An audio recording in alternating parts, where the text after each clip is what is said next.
Telugu Desam party ఆవిర్భావ దినోత్సవ శుభాకాంక్షలు ప్రతి ఒక్క తెలుగుదేశం పార్టీ కుటుంబ సభ్యులకు తెలియజేస్తున్నాను. ఈరోజు రాష్ట్రం మొత్తం మీదనే కాదు, దేశం మొత్తం మీదనే కాదు, ప్రపంచమంతా ఈరోజు ఎంతో సంతోషంగా తెలుగుదేశం పార్టీ ఆవిర్భావ దినోత్సవం జరుపుకుంటున్నారు. ఈరోజు స్వర్గీయ నందమూరి తారక రామారావు గారిని తలుచుకుంటున్నారు ప్రతి ఒక్కరూ.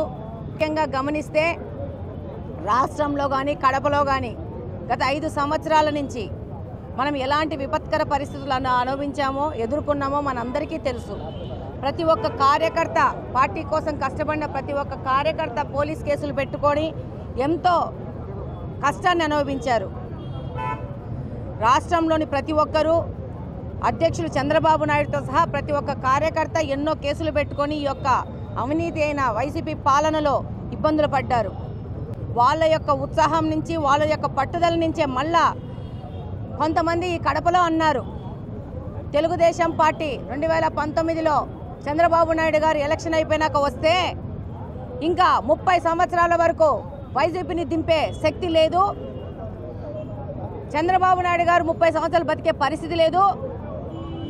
ఆ రోజు మీటింగ్కి చంద్రబాబు నాయుడు గారు వస్తుంటే మీ వాసన్న అందరికీ సమాయత్తం చేస్తూ మళ్ళీ మనం పోరాడాల్సిన అవసరం వచ్చింది రండి అంటే, నువ్వు నాకు ఫోన్ చేయొద్దు పెట్టే అన్న పెద్ద మనుషులకి అదే కడప నుంచి తెలుగుదేశం పార్టీని పుట్టించి పునర్వైభవాన్ని తీసుకొచ్చిన మన శ్రీనివాసరెడ్డి అన్న పట్టుదలని ఇక్కడ తెలుగుదేశం పార్టీ గెలవడం అనేది.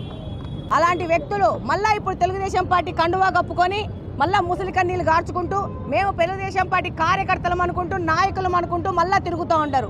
మనమందరం అప్రమత్తం అవ్వాల్సిన అవసరం ఉంది. తెలుగుదేశం పార్టీ అంటే దానికి రక్తం ఓడ్చిన వాళ్ళే.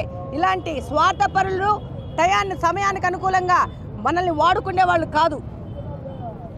తప్పకుండా ప్రతి ఒక్క కార్యకర్తకి, ప్రతి ఒక్క దీనికోసము వాళ్ళ యొక్క కష్టాన్ని నష్టాన్ని భరించిన వాళ్ళకందరికీ, ప్రతి ఒక్క కార్యకర్తకి మళ్ళా 2-3 కార్యకర్తల్ని తోడు చేసి కడపలోని తెలుగుదేశం పార్టీని పటిష్టంగా గట్టిగా పునర్నిర్మించుకోవాల్సిన అవసరం ఉంది.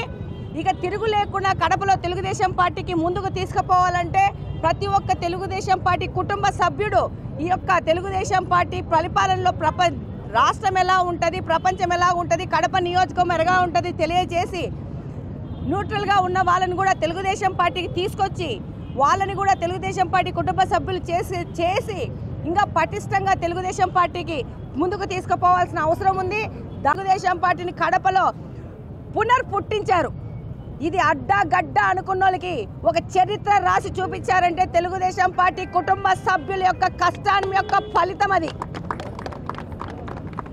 అలాగనే రేపు ఆయన దిశానిర్దేశంలో మనము ఒక మనిషికి 3 మనుషులను తోడు చేసుకొని మనము ఎంత పెద్ద తెలుగుదేశం పార్టీ కుటుంబ సభ్యులను తయారు చేసుకోవాలంటే రేపు ఇక్కడ ఎవరన్నా రావాలంటే భయపడే విధంగా ఉండాలి, పోటీ చేయాలంటే కూడా భయపడిపోయే విధంగా ఉండాలా.